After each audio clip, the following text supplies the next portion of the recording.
ഈ രാത്രികാലം നമ്മൾ വളരെ സ്നേഹത്തോടെ ദൈവത്തിൻ്റെ വചനത്തിൻ്റെ മുമ്പിൽ ഇരിക്കുമ്പോൾ അനീഷിച്ച പ്രസംഗത്തിൽ പറഞ്ഞായിരുന്നു. എന്നായിരുന്നു പറഞ്ഞത്? പ്രസംഗത്തിൽ ഉണ്ടായിരുന്നില്ലേ? നമ്മളിപ്പോൾ വന്നതല്ലല്ലോ, കുർബാനയ്ക്ക് ഉണ്ടായിരുന്നില്ലേ? അനീഷിച്ച പ്രസംഗത്തിൽ എന്നാ പറഞ്ഞത്? ഇതിനെ കുറിച്ചാണ് പറഞ്ഞത്.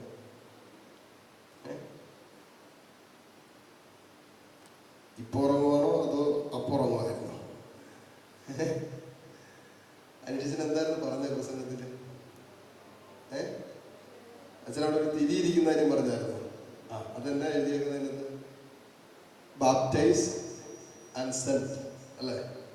മാമോദീസ നൽകപ്പെട്ടവര് അയക്കപ്പെട്ടവരാണ് എന്നാണ് അനീഷിച്ചൻ പറഞ്ഞത്. നമ്മൾ മാമോദീസ സ്വീകരിച്ചു. ഇന്ന് 7 മണിക്ക് വിശുദ്ധ കുർബാന സ്വീകരിച്ചവരാണ് അല്ലേ? ആണോ? ഉറങ്ങിയോ? ഈ രാത്രിത്തെ ശുശ്രൂഷയാണ് ഏറ്റവും ബുദ്ധിമുട്ട്. നമ്മളെന്താ സ്വീകരിച്ചേ? ഉറക്കെ പറഞ്ഞേ. വിശുദ്ധ കുർബാന നമ്മൾ ഉൾക്കൊണ്ടവരാണ്, സ്വീകരിച്ചവരാണ്. നമ്മളിപ്പോ ഇങ്ങനെ ചുമ്മാ സംസാരിക്കുന്നവർ പറയുന്നത് വെച്ചാൽ നമ്മുടെ കുടുംബത്തിൽ ആരെങ്കിലുമൊക്കെ വേദനിച്ചിരിക്കുമ്പോൾ, അല്ലെങ്കിൽ നമ്മുടെ മകള് പരീക്ഷ കഴിഞ്ഞു, റിസൾട്ട് വന്നപ്പോൾ 2 വിഷയത്തിൽ തോറ്റുപോയി. അപ്പോൾ മകളെ കൂട്ടിക്കൊണ്ടിരിക്കും, അച്ഛൻ ഒന്ന് പ്രാർത്ഥിക്കും. എനിക്ക് വിഷമമൊന്നുമില്ല അച്ഛാ, ഞാൻ ഉൾക്കൊള്ളുന്നു, അവൾ മനസ്സിലാക്കുന്നു. കാരണം പരീക്ഷയുടെ തലേദിവസം അവൾ പനി പിടിച്ച് കിടക്കുവായിരുന്നു. നിങ്ങൾ ഇവിടെ കിടപ്പായിരുന്നു, മകളുടെ കാര്യം പനി പിടിച്ച് അവൾ കിടപ്പായിരുന്നു. അതുകൊണ്ട് അച്ഛൻ ഞാൻ മനസ്സിലാക്കുന്നു, അവൾക്ക് അതുകൊണ്ടാണ് അവൾക്ക് 2 വിഷയം തോറ്റുപോയെന്ന് ഞാൻ മനസ്സിലാക്കുന്നു. അവൾ പനി പിടിച്ച് അതുപോലെ കിടക്കുമായിരുന്നു, റെസ്റ്റ് എടുക്കുമായിരുന്നു. പക്ഷെ ഞാൻ ഉൾക്കൊള്ളുന്നു, അച്ഛനൊന്ന് പ്രാർത്ഥിച്ചാൽ. അവൾക്ക് ഭയങ്കര വിഷമം, അച്ഛനൊന്ന് പ്രാർത്ഥിച്ചാൽ മതി. ഹല്ലേലൂയ. സർവ്വത്ത് പറ ഹല്ലേലൂയ, ഹല്ലേലൂയ. അപ്പൊ അമ്മ പറയുവാണ്, മകളെ ഞാൻ പൂർണ്ണമായി ഉൾക്കൊള്ളുന്നു എന്ന് അമ്മ പറയുമ്പോൾ അവളുടെ പരാജയവും അവളുടെ വിഷമവും അവൾ കടന്നു പോകുന്ന വേദനയും അവളുടെ അതിനു മുമ്പുണ്ടായിരുന്ന പരീക്ഷയ്ക്ക് മുമ്പുണ്ടായിരുന്ന പരാജയപ്പെടാനുള്ള കാരണങ്ങളെ, അവളുടെ ജീവിതത്തിന്റെ വേദനകളെ എല്ലാറ്റിനെയും അമ്മ എന്ത് ചെയ്യുന്നു? ഉറക്കെ പറ. ഉൾക്കൊള്ളുന്നു എന്നല്ല അർത്ഥം ആണോ? ഉറക്കെ പറഞ്ഞേ. അതെ. ഇപ്പൊ മകളെ ഞാൻ ഉൾക്കൊള്ളുന്നു അച്ഛാ, മകളുടെ അവസ്ഥകളെല്ലാം ഞാൻ മനസ്സിലാക്കുന്നു, ഉൾക്കൊള്ളുന്നു എന്ന് പറഞ്ഞാൽ അവളായിരിക്കുന്ന അവസ്ഥയിൽ അവളുടെ എല്ലാ വേദനകളോടും നഷ്ടങ്ങളോടും പരാജയങ്ങളോടും നൊമ്പരങ്ങളോടും അവളുടെ സ്വഭാവത്തിന്റെ കുറവുകളോടും വൈകല്യങ്ങളോട് ചേർത്ത് സവിശേഷതകളോട് ചേർത്ത് അവളെ ഉൾക്കൊള്ളുന്നു എന്നൊരർത്ഥം കൂടിയുണ്ട്. അങ്ങനെയെങ്കിൽ വിശുദ്ധ കുർബാന ഉൾക്കൊണ്ടവരാണ് നമ്മൾ. ആണല്ലോ അല്ലേ? ഇനി ഒന്നും മിണ്ടുകയില്ല. ആണല്ലേ? അതെ. അങ്ങനെയാണെങ്കിൽ നമ്മൾ ആരെ ഉൾക്കൊണ്ട്? ഈശോയെ. സമ്മതിച്ചല്ലോ. അങ്ങനെയാണെങ്കിൽ ഈ പറഞ്ഞ അർത്ഥത്തിൽ വരുമ്പോ ഞാൻ ഈശോയാണ് ഉൾക്കൊണ്ടതെന്ന് പറയുമ്പോ എന്തെല്ലാം കൂടി ചേരണം? എന്തോ പറ. അവളെ ഉൾക്കൊണ്ടെന്ന് പറയുമ്പോ അവളുടെ എല്ലാ അവസ്ഥകളെയും അമ്മ സ്വീകരിച്ചു എന്ന് പറയുന്ന പോലെ യേശുവിനെ ഞാൻ ഉൾക്കൊണ്ടു എന്ന് പറയുമ്പോൾ യേശു ആയിരിക്കുന്ന അവസ്ഥയിൽ അതിന്റെ പൂർണ്ണതയിൽ ഞാൻ സ്വീകരിച്ചു എന്നല്ല അർത്ഥം. ആണോ? അതെ. അപ്പൊ യേശുവിന്റെ സന്തോഷം, യേശുവിന്റെ കാൽവരി കുരിശിന്റെ സഹനത്തിന്റെ അവസ്ഥ, യേശു പ്രലോഭനങ്ങളുടെ നടുവിൽ എടുത്ത തീരുമാനങ്ങള്, യേശു തന്റെ ജീവിതത്തിൽ വിശുദ്ധ ജീവിതത്തിൽ എടുത്ത തീരുമാനങ്ങള്, കാൽവരി കുരിശിൽ സ്നേഹത്തിന്റെ തീരുമാനങ്ങൾ എടുത്തു, ക്ഷമയുടെ തീരുമാനം എന്ന് പറഞ്ഞ് എല്ലാം ഞാൻ ഉൾക്കൊള്ളുന്നു എന്നാണ് അതിനർത്ഥം. എല്ലാവരും പറഞ്ഞേ ഹല്ലേലൂയ. സർവ്വരും പറഞ്ഞേ ഹല്ലേലൂയ, ഹല്ലേലൂയ. യേശുവിനെ ഉൾക്കൊണ്ടു എന്ന് പറയുമ്പോൾ യേശുവിന്റെ സന്തോഷം, യേശു തരുന്ന സമാധാനം, യേശു തരുന്ന സ്നേഹം, യേശുവിന്റെ സ്വഭാവത്തിന്റെ സവിശേഷതകള്, അതെല്ലാം ഞാൻ പറ ഓരോ വിശുദ്ധ കുർബാന സ്വീകരണത്തിലും സംഭവിക്കുന്നതാണ്, സംഭവിക്കേണ്ടതാണ്. അങ്ങനെയെങ്കിൽ കഴിഞ്ഞില്ല, ഏറ്റവും പ്രധാനപ്പെട്ട വിഷയത്തിലേക്ക് വരുന്നതാണ്. അങ്ങനെയെങ്കിൽ ഈ പെങ്കൊച്ചിന്റെ മകൾ അല്ലെങ്കിൽ അമ്മയുടെ മകളുടെ വേദനയെയും വിഷമത്തെയും കൂടി അമ്മ മനസ്സിലാക്കി ഉൾക്കൊണ്ടെങ്കിൽ യേശുവിനെ സ്വീകരിക്കുമ്പോൾ യേശുവിന്റെ സ്വഭാവത്തിന്റെ സവിശേഷതകൾ നമ്മൾ ഉൾക്കൊള്ളുന്നത് പോലെ തന്നെ, യേശുവിന്റെ സ്വഭാവം നമ്മൾ സ്വന്തമാക്കുന്നത് പോലെ തന്നെ യേശു കടന്നു പോകുന്ന, യേശു അനുഭവിക്കുന്ന ഒരു ഭാരവും നമ്മൾ സ്വന്തമാക്കണ്ടേ? അപ്പൊ നിങ്ങൾ യേശുവിന് ഭാരം,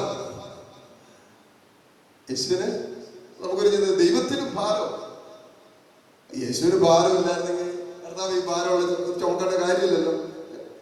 അപ്പൊ യേശുവിന് ഭാരം ഉണ്ടായിരുന്നു, അവൻ ചുമന്നതും ഭാരമുള്ള കുരിശാണ്. ഇനി നമ്മുടെ വിഷയം അതല്ല. യേശുവിനെ ഞാൻ പൂർണ്ണമായി ഉൾക്കൊള്ളുമ്പോൾ എനിക്കായി കാൽവരി കുരിശിലേക്ക് ഭാരം വഹിച്ച് കടന്നുപോയ യേശുവിനെ ഉൾക്കൊള്ളുമ്പോൾ അവൻ എന്തിനീ ഭാരം വഹിച്ചു, അതെനിക്കൊരു ഭാരമായിട്ട് മാറി. ഹല്ലേലൂയാ. അച്ഛൻ പറയുന്നത് മനസ്സിലാകുന്നുണ്ടോ? എനിക്ക് തന്നെ മനസ്സിലായിട്ടില്ല എന്താണെന്ന്. പക്ഷെ കർത്താവ് ഇങ്ങനെ പറയാൻ ആഗ്രഹിക്കുന്നുണ്ട് പറയുകയാണ്. യേശു എന്തിനാണ് കാൽവരി കുരിശിലേക്ക് ഭാരം വഹിച്ചത്? അപ്പൊ യേശുവിനെ ഞാൻ ഉൾക്കൊള്ളുമ്പോൾ അവന്റെ കുരിശു മരണം, അവന്റെ പീഡാസഹനം, അവന്റെ ഉത്ഥാനം, അവൻ നേടിത്തന്ന രക്ഷ, സമാധാനം, സന്തോഷം, അവന്റെ സ്വഭാവത്തിന്റെ സവിശേഷതകള് എല്ലാം ഞാൻ പൂർണ്ണമായി ഉൾക്കൊള്ളുമ്പോൾ അവൻ കാൽവരി കുരിശിലെടുത്ത ഭാരം കൂടി ഞാൻ എന്ത് ചെയ്യണം? ഉൾക്കൊള്ളണ്ടേ? അതാണ് ഈ പറഞ്ഞുകൊണ്ടിരിക്കുന്നത്. ഹല്ലേലൂയ. ഇനി അടുത്ത ചോദ്യം, എന്താണ് കർത്താവ് കാൽവരി കുരിശിലേക്ക് എടുത്ത ഭാരം? ഉൾക്കൊള്ളണം എന്ന് പറയണമെങ്കിൽ എന്താന്ന് അറിയട്ടെ. ധനതെടുത്തെ വേഗം പറ. ഇനി കുറെ ചോദ്യങ്ങൾ ബാക്കിയുണ്ടെന്നാണ് പരിശുദ്ധാത്മാവ് പറയുന്നത്. വേഗം പറ. രാത്രികാലം മുഴുവൻ ചോദ്യത്തിന്റെ പറഞ്ഞു. നിങ്ങൾ പറയുന്നല്ല ശരി, ഒന്നും തെറ്റില്ല. അതുകൊണ്ട് നിങ്ങൾ ആരും മൈനസ് മാർക്ക് ഇല്ല. ഇത് മറ്റേ പരീക്ഷ തന്നെ എൻട്രൻസ് പരീക്ഷയ്ക്കാണ് മൈനസ് മാർക്കുള്ളത്. ഞാൻ എഴുതിയിട്ടില്ല, അതുകൊണ്ടാണ്. യേശു വഹിച്ചത് നമ്മുടെ വേദനകൾ, പിന്നെ നമ്മുടെ പാപമാണ് അല്ലെ? ഓക്കെ, ശ്രദ്ധിച്ചോ വാക്ക്. നമ്മുടെ പാപഭാരമാണ് യേശു എടുത്ത ഭാരം. ആ കുരിശിന്റെ ഭാരം, പ്രിയപ്പെട്ടവരെ, ആ കുരിശിന്റെ സൈസോ ആ ഭാരമല്ല, അതിനേക്കാൾ ഉപരി വചനം പറയുന്ന പോലെ, റോമാക്കാരുടെ ലേഖനത്തിൽ പറഞ്ഞിരിക്കുന്ന പോലെ, പാപമറിയാത്തവനെ പാപമാക്കി മാറ്റിയ ഒരു ഭാരമുണ്ട്. അത് പാപത്തിന്റെ ഭാരമാണ്. ഹല്ലേലൂയ. അതൊരു പാപത്തിന്റെ ഭാരമാണ് ഈശോ വഹിച്ചത്. ഹല്ലേലൂയ. ഹല്ലേലൂയ. അടുത്തേക്ക് മുഖത്തേക്ക് നോക്കിയിട്ട് പറഞ്ഞു, യേശു വഹിച്ച ഭാരം നിന്റെ പാപത്തിന്റെ ഭാരമാണെന്ന് പറഞ്ഞു. മനസ്സിലായെന്ന് വെച്ചേ. അപ്പൊ യേശു വഹിച്ച ഭാരം എന്താ? ഉറക്കെ പറ, എല്ലാവരും പറ. എന്റെ പാപത്തിന്റെ ഭാരമാണല്ലോ. ഇനി ഞാൻ യേശുവിനെ പൂർണ്ണമായി ഉൾക്കൊള്ളുമ്പോ യേശു വഹിച്ച എന്റെ പാപത്തിന്റെ ഭാരം കൂടി ഞാൻ മനസ്സിലാക്കാൻ ഉൾക്കൊള്ളുകയാണ്. യേശു എന്തിനാ ഭാരം വഹിച്ച്, യേശു എന്തിനാ സഹിച്ച്, ഈ യേശു എന്തിനാ ഇത്രമാത്രം വേദനിച്ച്, യേശു എന്തിനാണ് തന്റെ അവസാനത്തുള്ള രക്തം പോലെ ചിന്തിയത് എന്നുള്ള ആ ഒരു ഭാരം, യേശു അനുഭവിച്ച ഭാരം എന്റെ ജീവിതത്തിലേക്ക് യേശുവിനെ ഞാൻ എടുക്കുമ്പോ അതെന്റെ ഭാരമായിട്ട് മാറും. ഹല്ലേലൂയ. സർവ്വത്തിൽ പറ ഹല്ലേലൂയ. അതായത് മകളുടെ വേദന ഇപ്പൊ ആരുടെ വേദനയായി? അമ്മയുടെ വേദനയായി. അതുകൊണ്ടല്ല അവളെ കഷ്ടപ്പെടുന്നതും, അവൾ ഈ പരീക്ഷയിൽ പരാജയപ്പെട്ടപ്പോൾ വേദനിക്കുന്നതും, അവൾ ഒറ്റയ്ക്കിരുന്ന് കരയുന്നതും കണ്ടപ്പോ അമ്മയ്ക്ക് ഭയങ്കര ഒരു ഭാരമായി, അമ്മയ്ക്ക് ഭയങ്കര ഒരു വേദനയായി. അവളുടെ വേദന അവൾ പറയാതെ തന്നെ അവളെ ഉൾക്കൊണ്ടപ്പോ ആ വേദന ആരുടെ വേദനയായി മാറി? അമ്മയുടെ വേദനയായി മാറി. അങ്ങനെയെങ്കിൽ യേശുവിനെ ഓരോ പ്രാവശ്യവും വിശുദ്ധ കുർബാനയിൽ ഞാനും നിങ്ങളും സ്വീകരിക്കുമ്പോൾ യേശു കാൽവരി കുരിശിലേക്ക് നടന്നെടുത്തപ്പോൾ, ആ കാൽവരി കുരിശിൽ എടുത്തുകൊണ്ട് നടന്നെടുത്തപ്പോൾ, ആ ഭാരം വഹിച്ചുകൊണ്ട് യേശു കടന്നുപോയപ്പോ, യേശുവിനെ സ്വീകരിക്കുമ്പോൾ യേശു കടന്നുപോയ മനസ്സിന്റെ ജീവിതത്തിന്റെ ഒരു ഭാരമുണ്ടല്ലോ, ആ ഭാരം ആരുടെ ഭാരമായിട്ട് മാറണം? പറ. എന്തോ? അത് ആ സ്വീകരിക്കുന്നവന്റെ ഭാരമായിട്ട് മാറണം. ഹല്ലേലൂയ. ഹല്ലേലൂയ. ഹല്ലേലൂയ. ഹല്ലേലൂയ. ഹല്ലേലൂയ. ഇനി ശ്രദ്ധിച്ചോ. അപ്പൊ യേശു ഈ കുരിശ് വഹിച്ചുകൊണ്ട് പോയപ്പോ യേശുവിന്റെ മനസ്സിൽ കൂടി കടന്നു പോയത്, യേശു ഈ പാപഭാരം വഹിക്കുമ്പോഴും യേശുവിന്റെ മനസ്സിലൂടെ കടന്നു പോയത്, യേശു പിതാവിന്റെ സന്നിധിയിൽ തന്റെ പീഡാസഹനത്തിലൂടെ, തന്റെ കുരിശുമരണത്തിലൂടെ ലോകത്തിന്റെ മുഴുവനും പാപത്തിനു വേണ്ടിയിട്ടൊരു മധ്യസ്ഥ പ്രാർത്ഥന നടത്തുമായിരുന്നു. ആണല്ലോ? ആണോ? അതിനെന്താ പറയുന്നത്? തിമോഥെയുടെ ലേഖനത്തില് സ്വർഗത്തിലും ഭൂമിക്കും മധ്യ ഒരേ ഒരു മധ്യസ്ഥനെ ഉള്ളൂ. നമ്മുടെ പാപത്തിന് പരിഹാരമായി ഒരുത്തനെ ഉള്ളൂ, അത് യേശു ക്രിസ്തു.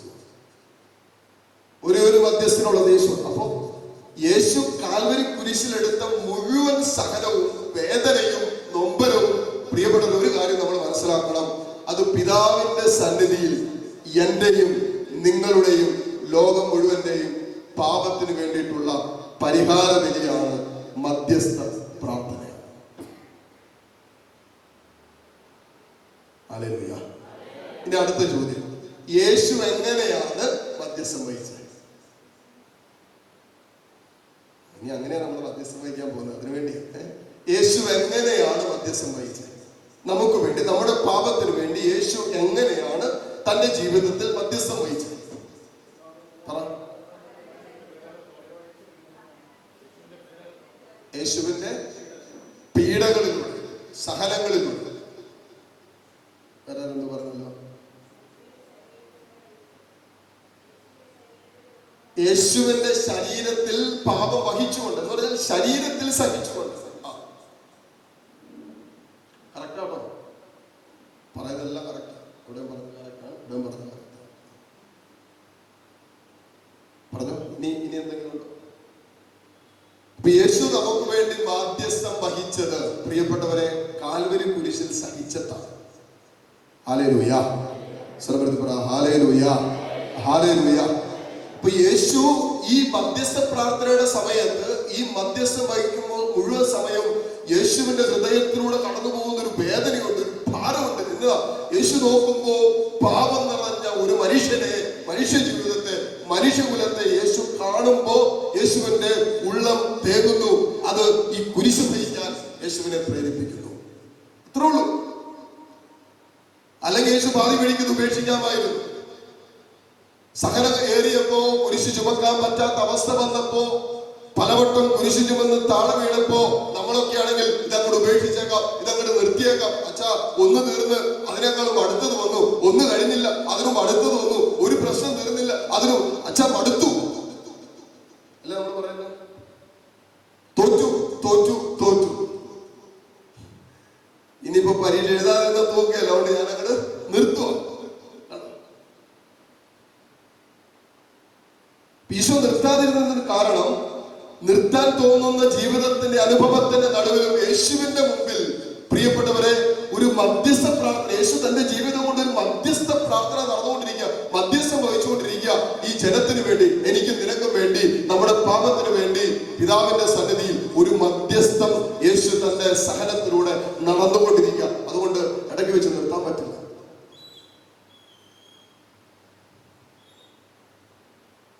ഹല്ലേലൂയ. സർവ്വത്തിൽ പറ ഹല്ലേലൂയ, ഹല്ലേലൂയ. അപ്പൊ യേശുവിനെ ഞാൻ ഉൾക്കൊണ്ടു എന്ന് പറയുമ്പോൾ യേശുവിന്റെ എന്തുകൂടി ഉൾക്കൊള്ളണം? അത് പറയാൻ വേണ്ടിയാണ്. യേശുവിന്റെ സഹനവും, യേശുവിന്റെ കുരിശുമരണവും, യേശുവിന്റെ പീഡാസഹനവും, ഇതൊക്കെ എന്തിനു വേണ്ടിയായിരുന്നു? നമുക്ക് വേണ്ടി മധ്യസ്ഥം വഹിക്കാൻ വേണ്ടി. ഇപ്പൊ യേശുവിനെ ഞാൻ ഉൾക്കൊള്ളുന്നു എന്ന് പറയുമ്പോൾ, പ്രിയപ്പെട്ടവരെ, യേശുവിന്റെ ആ മധ്യസ്ഥത്തോട് നമ്മൾ താതാത്മ്യപ്പെടണം. ബുദ്ധിമുട്ടാണ് മനസ്സിലാക്കാൻ? അല്ലല്ലോ, ബുദ്ധിമുട്ടൊന്നുമില്ലല്ലോ. അതായത് യേശുവിനെ ഉൾക്കൊള്ളുമ്പോ അമ്മ മകളെ ഉൾക്കൊണ്ടതുപോലെ, എല്ലാം ചേർത്ത് ഉൾക്കൊണ്ടതുപോലെ യേശുവിനെ ഉൾക്കൊള്ളുമ്പോൾ, യേശു ലോകത്തിലേക്ക് വന്നത് നമുക്കായി മധ്യസ്ഥം വഹിക്കാനാണെന്നുള്ള സത്യം കൂടി, പ്രിയപ്പെട്ടവരെ, യേശുവിനെ സ്വീകരിക്കുമ്പോൾ നാം സ്വീകരിക്കണം. അപ്പോഴാണ്, പ്രിയപ്പെട്ടവരെ, നമ്മുടെ ജീവിതത്തിൽ ഒരു മധ്യസ്ഥത്തിനുള്ള, ഒരു മധ്യസ്ഥ പ്രാർത്ഥനയ്ക്കുള്ള വിളിയുണ്ടെന്ന് ഞാൻ മനസ്സിലാക്കുന്നത്. ഈ യേശുവിനെ നമുക്ക് വേണ്ടി, നമ്മുടെ പാപത്തിന് വേണ്ടി, നമ്മുടെ രക്ഷയ്ക്ക് വേണ്ടി, നമ്മുടെ വിശുദ്ധീകരണത്തിന് വേണ്ടി, നമ്മുടെ വിടുതലിന് വേണ്ടി, സൗഖ്യത്തിന് വേണ്ടി കാൽവരി കുരിശിൽ 3 ആണികളിൽ പിടഞ്ഞ് മാധ്യസ്ഥം വഹിച്ച ഒരുവന്റെ സ്നേഹം നമ്മെ നിർബന്ധിക്കും. എന്തിനാ? ഇതുപോലെ പാപത്തിൽ കിടക്കുന്ന ഒരാളെ കാണുമ്പോ അവർക്ക് വേണ്ടി ദൈവസന്നിധിയിൽ മാധ്യസ്ഥം വഹിക്കാൻ. ഹല്ലേലൂയ. ഇതിനാണ് മാമോദീസ നൽകി എന്തിനാ അയച്ചിരിക്കുന്നത്. ഇതിനാണ് മാമോദീസ നൽകി അയച്ചത്. അല്ല പിന്നെ എന്തിനാ? അല്ല നിങ്ങൾ പറഞ്ഞ വേറെ എന്തെങ്കിലും ഒന്നുമില്ല. എന്തിനാണ് ഈ മാമോദീസ നൽകിയത്? എന്തിനാണ് ഈ സ്ഥൈര്യലേപനം നൽകിയത്? എന്തിനാണ് ഞാൻ ഈ പറഞ്ഞ വിശുദ്ധ കുർബാന ഉൾക്കൊണ്ട ദൈവം നമ്മളെ അയക്കുന്നത്? To be saint. അയച്ചത് എന്തിനാണെന്ന് ചോദിച്ചാൽ, ഇവിടെ ഒരൊറ്റ ലക്ഷ്യമുള്ളൂ. പിതാവിന്റെ സന്നിധിയിൽ അല്ലെങ്കിൽ യേശുവിന്റെ മുമ്പിൽ നമ്മുടെ കൺമുമ്പിൽ കാണുന്ന പാപഭാരം പേറുന്ന ജീവിതങ്ങൾക്ക് വേണ്ടി നമ്മുടെ സഹനങ്ങളിലൂടെ മധ്യസ്ഥം വഹിക്കണം. ഹല്ലേലൂയ. ഇങ്ങനെ ഇരുന്ന് മധ്യസ്ഥം നടക്കുകയില്ല. ഹല്ലേലൂയ. ഇങ്ങനെയല്ല ഈശോ മധ്യസ്ഥം വഹിച്ചത്. അതുകൊണ്ട് ഇങ്ങനെ മധ്യസ്ഥം നടത്താൻ പറ്റില്ല. നമ്മുടെ തെറ്റിദ്ധാരണയാണ്. ഒരു സഹനമില്ലാതെ മധ്യസ്ഥമില്ല. പറയുന്നത് നമുക്ക് മനസ്സിലാകുന്നുണ്ടോ? യേശു മധ്യസ്ഥം വഹിച്ചത് ചുമ്മാ കാല് നീട്ടി ഇരുന്നിട്ടല്ല, സോഫയിൽ ഇരുന്നിട്ടല്ല. യേശു മധ്യസ്ഥം വഹിച്ചത് നിങ്ങളിപ്പോ ഇവിടെ ഇരിക്കുന്നത് എഴുന്നേറ്റ് നിൽക്കാൻ വേണ്ടിയിട്ടല്ല പറയുന്നത്. അങ്ങനെ യേശുവിന്റെ മധ്യസ്ഥത്തിൽ പ്രിയപ്പെട്ടവരെ സഹനത്തിന്റെ അങ്ങേയറ്റം ഈശോ പോയി. അങ്ങനെയെങ്കിൽ നമ്മുടെ മധ്യസ്ഥ പ്രാർത്ഥനകളിൽ നമ്മൾ ആർക്കെങ്കിലും വേണ്ടി ദൈവസന്നിധിയിൽ മധ്യസ്ഥം വഹിക്കുന്നുണ്ടെങ്കിൽ, പ്രത്യേകിച്ച് യേശുവിനെ അറിയാത്ത, പാപത്തിൽ കഴിയുന്ന, കുരിശിന്റെ സ്നേഹം അറിയാത്ത, ക്ഷമിക്കാൻ പറ്റാത്ത, എളിമപ്പെടാൻ പറ്റാത്ത, വിശുദ്ധ ജീവിതം നയിക്കാൻ പറ്റാത്ത ഒരു ജീവിതത്തിന് വേണ്ടി മധ്യസ്ഥം വഹിക്കുമ്പോൾ എങ്ങനെ മധ്യസ്ഥം വഹിക്കണം? എങ്ങനെ മധ്യസ്ഥം വഹിക്കുന്നത്?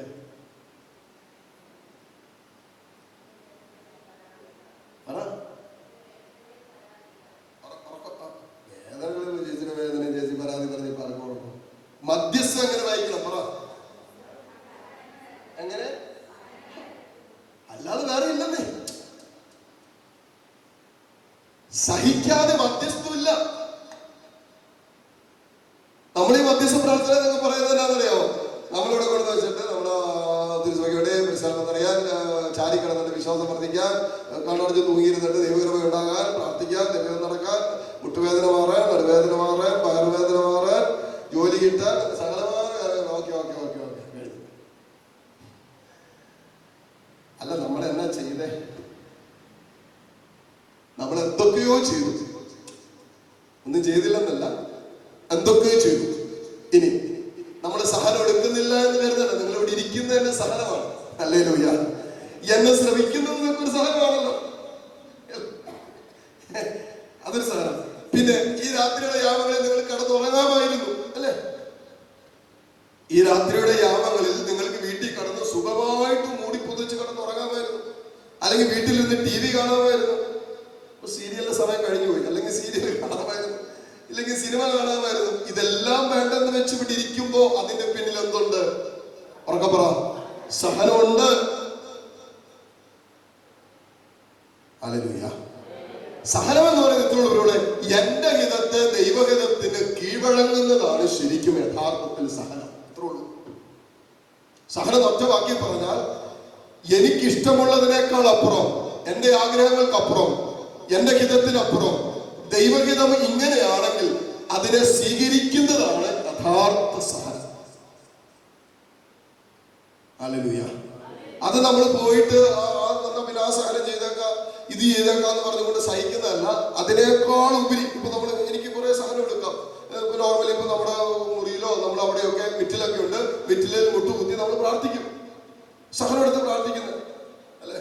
ഇപ്പൊ നമ്മൾ സഹനം എക്സ്ട്രാ ഇട്ട് നമ്മൾ സഹനം എടുത്ത് നമ്മൾ പ്രാർത്ഥിക്കുന്നു. ഇതൊക്കെ മധ്യസ്ഥ പ്രാർത്ഥനയാണ്. പക്ഷെ അതിനേക്കാളും ഉപരി മധ്യസ്ഥവും സഹനവും എന്ന് പറയുന്നത്, പ്രിയപ്പെട്ടവരെ, നമ്മുടെ ആഗ്രഹങ്ങൾക്കും നമ്മുടെ പ്രതീക്ഷകൾക്കും നമ്മുടെ ഇഷ്ടങ്ങൾക്കും നമ്മുടെ സ്വപ്നങ്ങൾക്കും വിപരീതമായിട്ട് ദൈവം നമ്മുടെ ജീവിതത്തിൽ ഒരുക്കുന്ന ചില അനുഭവങ്ങളെ സ്വീകരിക്കുന്നതാണ് യഥാർത്ഥ സഹനം. ഹല്ലേലൂയ. അത് പറ്റുമെന്നുള്ള ചിലപ്പോൾ ഇവിടെ 3 മണിക്കൂർ മുട്ട നിന്ന് പ്രാർത്ഥിക്കാൻ പറ്റും. മധ്യസ്ഥ പ്രാർത്ഥനയ്ക്ക് വരുമ്പോ, അല്ലെങ്കിൽ അവിടെ നിന്ന് പ്രാർത്ഥിക്കാൻ പറ്റും. വീട്ടിൽ ചെല്ലുമ്പോ ജീവിത പങ്കാളി പറഞ്ഞ ചില കാര്യങ്ങൾ സ്വീകരിക്കാൻ നിനക്ക് പറ്റും. അത് അവളല്ലേ പറഞ്ഞു, അത് ഞാനെന്തിനാ സ്വീകരിക്കുന്നത്? അവളല്ലേ എന്റെ ഭാര്യ. അങ്ങനെ വരെ ചോദിച്ച ആൾക്കാരെ എനിക്കറിയാം. അവളെന്റെ ഭാര്യയല്ലേ, അപ്പൊ ഞാൻ പറയുന്നല്ലേ കേൾക്കണ്ടേ? പുള്ളി വേറെ കൂലി ഒന്നുമില്ലാതെ വീട്ടിലിരിക്കുമല്ലേ, ഞാനല്ല അധ്വാനിച്ച് കാശ് കൊണ്ടുവരുന്നത്. അപ്പൊ ആര് പറയുന്ന കേൾക്കണ്ടേ? എന്തോ വിദേശത്തൊക്കെയുള്ള ചേട്ടന്മാരുടെ അവസ്ഥയായി പറഞ്ഞേ. അവധിക്ക് വന്നപ്പോ അടി മൂത്തപ്പോ പുള്ളിക്കാരൻ പറഞ്ഞു, എന്റെ അച്ഛാ പുള്ളി വെറുതെ കൊച്ചിനെ നോക്കി വീട്ടിലിരിക്കും, ഒരു പരിപാടിക്കും പോകുന്നില്ല. ഞാനാണ് രാവിലെ മുതൽ വൈകിട്ട് വരെ പണിയെടുക്കുന്നത്, കഷ്ടപ്പെടുന്നത്, വരുമാനം ഉണ്ടാക്കുന്നത് ഞാനാ. പുള്ളി വെറുതെ ഇരിക്കോ?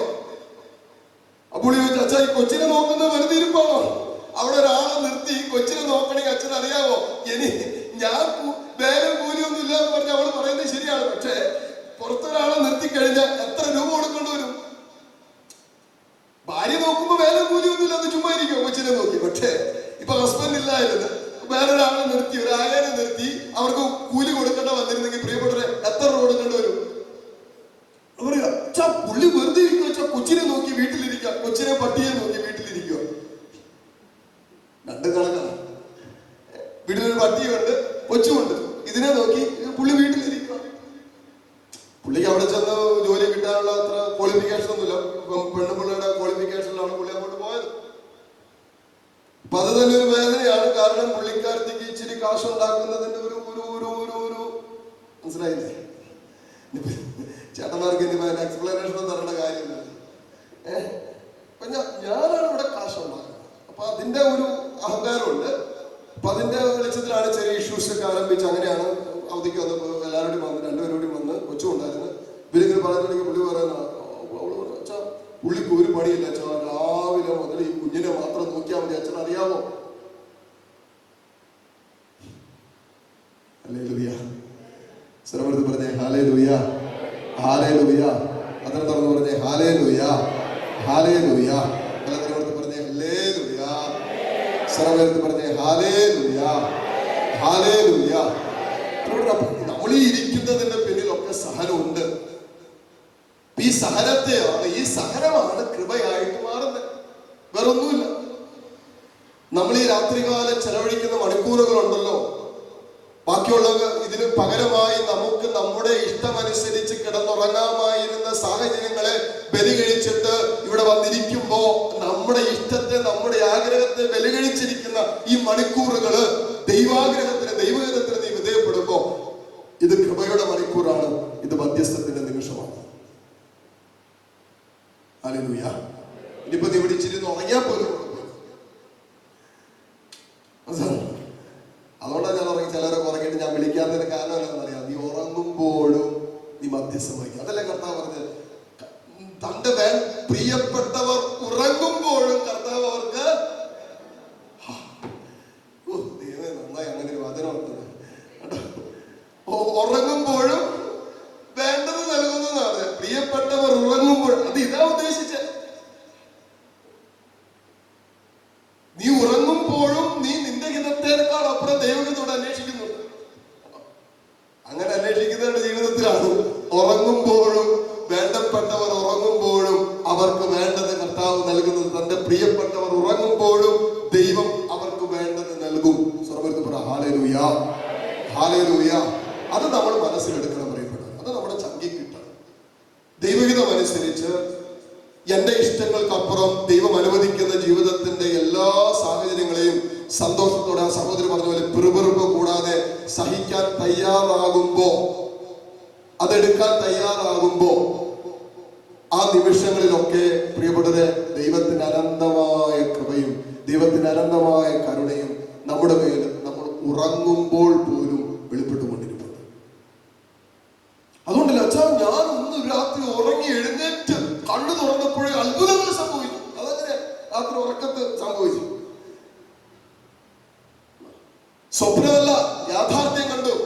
സ്വപ്നം കണ്ട കാര്യമല്ലേ പറഞ്ഞത്? യാഥാർത്ഥ്യങ്ങൾ കർത്താവ് കാണിച്ചു. അതിന് കാരണം രാത്രികാലം ഉറങ്ങുമ്പോൾ പോലും ഇന്നലകളിൽ ജീവിതത്തിൽ ദൈവത്തിന്റെ പദ്ധതിയോടും ദൈവഹിതത്തോടും വിധേയപ്പെട്ട് ജീവിക്കുന്ന ഒരു ദൈവ പൈതൽ ഉറങ്ങുമ്പോഴും ദൈവം അവർക്കായി വേണ്ടത് നൽകാൻ മുമ്പിൽ കൊണ്ടുകൊണ്ടിരിക്കുക. ഹല്ലേലൂയ. വിശ്വസിക്കുന്നു? വിശ്വസിക്കുന്നു? നമ്മുടെ അവസ്ഥയെ പറയുന്നത് നമ്മൾ ഉറങ്ങി എഴുന്നേൽക്കുമ്പോൾ അത്ഭുതം കാണുക. ഉറങ്ങി എഴുന്നേൽക്കുമ്പോഴേ അത്ഭുതം കാണുക. ഇന്നിപ്പോ രാവിലെ ഉറങ്ങി എഴുന്നേറ്റപ്പോഴേ, രാവിലെ എഴുന്നേറ്റ് പരിപാടിയൊക്കെ കഴിഞ്ഞ് മൊബൈൽ എടുത്ത് നോക്കിയപ്പോഴേ കണ്ടതൊരു അത്ഭുതമാണ്. മുംബൈയിൽ നിന്ന് വിളിച്ചേക്കും, മുംബൈയിൽ നിന്ന് ഒരു മെസ്സേജ് അയച്ചു. ഞാൻ ഈ വർഷമല്ല, കഴിഞ്ഞ വെള്ളപ്പൊക്കത്തിന് മുംബൈയിൽ ധ്യാനിപ്പിക്കാൻ പോയായിരുന്നു. Couples retreat. അപ്പൊ അവർക്ക് മക്കളില്ലാത്ത ഒരു ദമ്പതിമാരുണ്ടായിരുന്നു. അപ്പൊ അവർ പ്രാർത്ഥിക്കാൻ വന്നു. ഞാൻ പറഞ്ഞു അടുത്ത സെപ്റ്റംബർ മാസത്തിന് മുമ്പായിട്ട് നിങ്ങൾക്കൊരു കുഞ്ഞുണ്ടാവും. അങ്ങനെ പറയാൻ തോന്നി. കർത്താവ് അങ്ങനെ ഞാനങ്ങനെ പറഞ്ഞു. ഇതിപ്പോ സെപ്റ്റംബർ കഴിഞ്ഞ് ഒക്ടോബർ ആയി അല്ലേ? സെപ്റ്റംബർ മാസത്തിന് മുമ്പ് ഒരു കുഞ്ഞുണ്ടായി. ഹല്ലേലൂയ. അതിന്റെ സാക്ഷി എഴുതി അയച്ചേക്കോ വാട്സപ്പിൽ. അപ്പൊ എന്റെ നമ്പർ അവിടെ തപ്പിയെടുത്തിട്ട് ഈ പറയുന്ന സഹോദരൻ അതിനകത്ത് വാട്സപ്പിൽ ഡീറ്റെയിൽ മുഴുവൻ, അച്ഛൻ അവിടെ മുംബൈയിൽ വന്നതാണ്, അച്ഛൻ ഇങ്ങനെ ദമ്പതി ധ്യാനത്തിന് വന്നതാണ്, ഞങ്ങൾ അതിനകത്ത് ഉണ്ടായിരുന്നു, അച്ഛനെ കാണാൻ വന്നായിരുന്നു, പ്രാർത്ഥനയുടെ സമയത്ത് അച്ഛൻ പറഞ്ഞായിരുന്നു അടുത്ത സെപ്റ്റംബർ മാസത്തിന് മുമ്പ് നിങ്ങൾക്ക് ഒരു കുഞ്ഞുണ്ടാകുമെന്ന്. അതായത് അടുത്തൊരു വർഷം പൂർത്തിയാകുന്നു അങ്ങനെ ഞങ്ങൾക്ക് ഒരു കുഞ്ഞുണ്ടായി എന്ന് പറഞ്ഞുകൊണ്ട് സാക്ഷി എഴുതിയിരിക്കുക. ഇതാണ് പറഞ്ഞത്, പ്രിയപ്പെട്ടവർ ഉറങ്ങുമ്പോഴും കർത്താവ് അവർക്ക് വേണ്ടത്. നമ്മളെല്ലോ ഉറങ്ങുമ്പോഴും പ്രിയപ്പെട്ടവർ നമ്മുടെ ജീവിതവുമായി ബന്ധപ്പെട്ട് അത്ഭുതങ്ങൾ ദൈവം തീർത്തുകൊണ്ടിരിക്കുക. ഇങ്ങനൊരു ദൈവം നമുക്കുണ്ടെങ്കിൽ നമ്മൾ സമാധാനമായിട്ട് ഉറങ്ങിക്കൂടെ? സ്വരമെടുത്ത് പറ ഹല്ലേലൂയ. ഇവിടെ ഇരുന്ന് ഉറങ്ങേണ്ട കാര്യമല്ല ഞാൻ പറഞ്ഞത്. ഇത് പലർക്കും ഞാൻ പറഞ്ഞില്ല, നമ്മള് ഈ ഒരു യൂട്യൂബിൽ ഞാനൊരു മിനിസ്ട്രി ചെയ്യുന്നുണ്ട്. അതിനകത്ത് 5 വചനങ്ങൾ ഓരോ സന്ദർഭങ്ങളിൽ ഏറ്റു പറഞ്ഞ് പ്രാർത്ഥിക്കാൻ പറ്റുന്ന വെച്ചാൽ 5 വചനങ്ങൾ ഞാൻ ഇടാൻ തുടങ്ങി. അപ്പൊ അതിനകത്ത് ആദ്യ നാളിൽ ഇട്ടപ്പോൾ തന്നെ എനിക്ക് വന്ന് കുറെ മെസ്സേജ്, സുഖനിദ്ര കിട്ടാനായിട്ട് 5 വചനങ്ങൾ തരാമോ, നല്ല ഉറക്കം കിട്ടാനായിട്ട്. പിന്നെ ബൈബിളിൽ നിന്ന് നല്ല ഉറക്കം കിട്ടാൻ 5 വചനങ്ങൾ തപ്പിയെടുത്ത് കൊടുത്തു. ബൈബിളിലെല്ലാം ഉണ്ട്. അപ്പൊ ചിലവർക്കത് ഉറങ്ങാൻ പോലും പറ്റുന്നില്ല. രാത്രി ഉറക്കം പോലും സ്വസ്ഥമായിട്ടൊന്നും ഉറങ്ങാൻ പോലും പറ്റുന്നില്ല. നമ്മളിവിടെ ഉറങ്ങിക്കൊണ്ടിരിക്കുമ്പോ ദൈവം നമുക്കായി പ്രവർത്തിച്ചുകൊണ്ടിരിക്കുക. ശ്രമരുന്ന് പറ ഹല്ലേലൂയ. അപ്പൊ ദൈവം പ്രിയപ്പെട്ടവർ ഉറങ്ങുമ്പോ ദൈവം അവർക്ക് പറ ഉറങ്ങുന്നവരാണോ പറയാത്തത്? അച്ഛാ വേണ്ടത് കിട്ടാൻ വേണ്ടിയിട്ട് ഉറങ്ങുന്നതെന്ന് പറഞ്ഞ് ഇപ്പിരുന്ന് ഉറങ്ങിയാക്കരുത്. വചനം കേട്ട് രാത്രികാലം കഴിഞ്ഞ് പ്രഭാതത്തിൽ നിങ്ങൾ ചെല്ലുമ്പോ, വീട്ടിൽ ചെല്ലുമ്പോ, ചില മേഖലകളിൽ ദൈവം നിങ്ങൾ ഇവിടെ ഇരുന്ന് സഹനമെടുത്തപ്പോ, കർത്താവിനോട് ചേർന്ന് മധ്യസ്ഥം വഹിച്ചപ്പോ ദൈവം നിങ്ങൾക്കായി പ്രവർത്തിച്ചത് നാളെ വീട്ടിൽ ചെല്ലുമ്പോ കാണാൻ പറ്റൂന്നാണ് ഈ വചനം പറഞ്ഞുകൊണ്ടിരിക്കുന്നത്.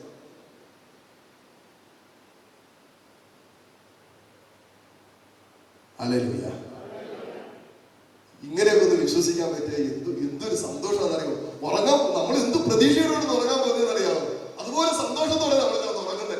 കാരണം എന്താ, നമ്മൾ ഉറങ്ങുമ്പോഴും നമ്മുടെ ദൈവം നമുക്ക് വേണ്ടി പ്രവർത്തിച്ചു കൊണ്ടിരിക്കുക. നമ്മുടെ ദൈവം നമുക്ക് വേണ്ടി പ്രവർത്തന നിരതനാണ്.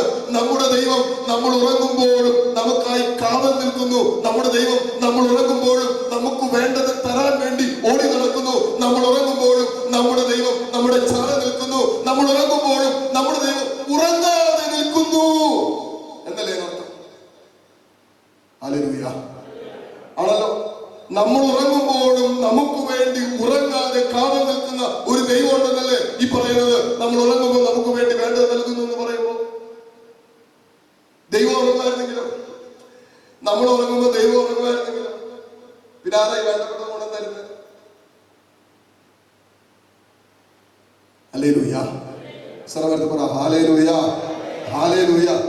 ഇപ്പൊ നമ്മൾ ഉറങ്ങുമ്പോഴും നമ്മൾ ശാന്തമായി കിടന്നുറങ്ങുമ്പോഴും പ്രിയപ്പെട്ടവരെ, ഉറങ്ങാതെ കാവലോട് ഉണർന്ന് പ്രവർത്തിക്കുന്ന ഒരു ദൈവം ഉണ്ടെന്ന് വിശ്വസിക്കുന്ന ജീവിതങ്ങളിലാണ് ആ അത്ഭുതം പ്രഭാതത്തിൽ കാണാൻ പോകുന്നത്. സർവ്വത്ത് പറ ഹല്ലേലൂയ. വലതുകൈ ഉയർത്തി പിടിച്ചേ. 1-2 പേര് ഇപ്പോഴും അനുഗ്രഹം കിട്ടാൻ വേണ്ടി ഉറങ്ങാൻ തുടങ്ങി. ശരിയാക്കി തരാം. കൈ ഉയർത്തി പിടിച്ചേ. നന്നായിട്ട് പൊങ്ങട്ടെ മോളെ. കൈ ഇനി കണ്ണടച്ചു. ഒരു കൈ ഉയർത്തി പിടിച്ചിട്ട് വേണേ കണ്ണടച്ചു. എന്നാലും നിങ്ങൾ നാളെ പ്രഭാതത്തിൽ ഈ രാത്രികാലം നിങ്ങൾ ഈ ശുശ്രൂഷ കഴിഞ്ഞ് വീട്ടിൽ ചെല്ലുമ്പോൾ ദൈവം ഇടപെട്ട് ഒന്ന് കാണണമെന്ന് മേഖല ഏതെങ്കിലും ഉണ്ടോ? നിങ്ങൾ വിശ്വസിക്കുന്നു. നിങ്ങൾ ദൈവത്തിലല്ലേ വിശ്വസിക്കുന്നത്? നിങ്ങൾ ഉറങ്ങുമ്പോഴും പ്രിയപ്പെട്ടവർ ഉറങ്ങുമ്പോഴും ഉറങ്ങാതെ നമുക്ക് വേണ്ടി പ്രവർത്തിച്ചു കൊണ്ടിരിക്കുന്ന ജീവനുള്ള ദൈവത്തിലല്ലേ മക്കളെ വിശ്വസിക്കുന്നത്? അതുകൊണ്ട് ആ ദൈവം ഇപ്പോൾ പ്രവർത്തിക്കുന്നുണ്ട്. ആ ദൈവം ഇപ്പോൾ ചലിക്കുന്നുണ്ട്. ആ ദൈവം ഈ രാത്രികാലം മുഴുവനും നിനക്ക് വേണ്ടി യുദ്ധം ചെയ്യും, നിനക്ക് വേണ്ടി പ്രവർത്തിക്കും, നിനക്ക് വേണ്ടി ഉണർവോടെ ശക്തമായി പ്രവർത്തിക്കുന്ന ദൈവമാണ്. ആ വിശ്വാസത്തോടെ ഏത് മേഖലയിലാണോ ദൈവം ഇടപെടണമെന്ന് മോളെ നീ ആഗ്രഹിക്കുന്നത്, ആ വിഷയത്തിന്റെ മേൽ ദൈവശക്തി വെളിപ്പെടാൻ ആഗ്രഹിച്ചു ഒന്ന് സ്തുതിക്കാവോ? ഹല്ലേലൂയ. കണ്ട് സ്തുതിക്കണം. ആ മേഖലയിൽ ദൈവം ഇടപെടുന്നത്. നാളെ പ്രഭാതം ഉണരുമ്പോ ദൈവം എനിക്കായി രാത്രികാലം ഉറങ്ങാതിരുന്ന് പ്രവർത്തിച്ചത് എനിക്ക് കാണണം. ഹല്ലേലൂയ, ഹല്ലേലൂയ, ഹല്ലേലൂയ, ഹല്ലേലൂയ, ഹല്ലേലൂയ. ദൈവമേ, നിരാശയുടെ കെട്ടുകൾ അടിയട്ടെ. പ്രത്യാശ അറ്റുപോയ ജീവിതങ്ങൾ ആ മേഖലയിൽ വിടുതലുണ്ടാകട്ടെ. ദൈവമേ, സ്വസ്ഥമായി ഉറങ്ങാൻ പറ്റാത്ത മക്കള്, സുഖനിദ്രയില്ലാത്ത ജീവിതങ്ങള്, ദൈവമേ, ഇന്നലകളിൽ ഒത്തിരി മനസ്സ് ഭാരപ്പെട്ടിരുന്ന നാളുകള്, വർഷങ്ങളായി ചില ജീവിതത്തിന്റെ അനുഗ്രഹങ്ങൾ അടഞ്ഞുപോയ മക്കള്, എത്രയോ നാളുകൾ പ്രാർത്ഥിച്ചിട്ടും ദൈവമേ ഉത്തരം കിട്ടുന്നില്ലല്ലോ എന്നുള്ള ഭാരമായിരിക്കുന്ന മക്കള്, ഈ രാത്രികാലം ദൈവമേ നീ ഇറങ്ങി പ്രവർത്തിക്കണമേ. ഹല്ലേലൂയ, ഹല്ലേലൂയ, ഹല്ലേലൂയ, ഹല്ലേലൂയ, ഹല്ലേലൂയ, ഹല്ലേലൂയ, ഹല്ലേലൂയ. തടസ്സങ്ങൾ മാറണം. രോഗത്തിന്റെ ശരീരത്തിന്റെ മേഖലകൾ സൗഖ്യങ്ങൾ ഉണ്ടാകട്ടെ. തടസ്സപ്പെട്ട് കിടക്കുന്ന അനുഗ്രഹത്തിന്റെ തലങ്ങൾ തുറക്കപ്പെടട്ടെ. അടഞ്ഞുപോയ മേഖലകൾ യേശുവിന്റെ നാമത്തിൽ തുറക്കപ്പെടട്ടെ. ഹല്ലേലൂയ, ഹല്ലേലൂയ, ഹല്ലേലൂയ. യേശുവേ, ആരാധന, ആരാധന, ആരാധന, ആരാധന, ആരാധന, ആരാധന. ഹല്ലേലൂയ, ഹല്ലേലൂയ, ഹല്ലേലൂയ, ഹല്ലേലൂയ. കരങ്ങൾ അടിച്ചൊന്ന് കർത്താവിനെ നന്ദി പറഞ്ഞേ.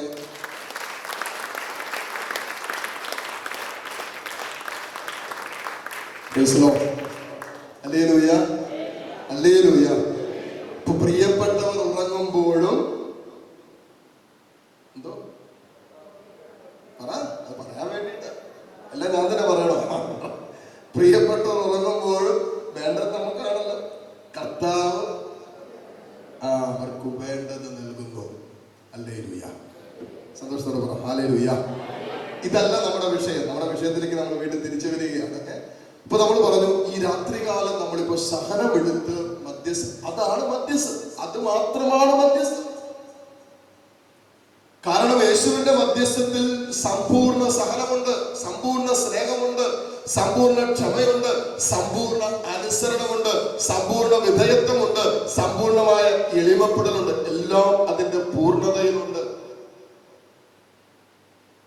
അവിടെയാണ് ദൈവത്തിന്റെ കൃപ വെളിപ്പെട്ടത്. നമ്മുടെ പാപത്തിന്റെ ഭാരം സ്വർഗം ഏറ്റെടുത്തത്, നമുക്കായി ദൈവം ഇറങ്ങി പ്രവർത്തിച്ചത്, നമ്മുടെ രക്ഷ സാധ്യമായത് യേശുവിന്റെ കാൽവരി കുരിശിന്റെ ആ പൂർണ്ണതയിലും ആ മധ്യസ്ഥതയിലും.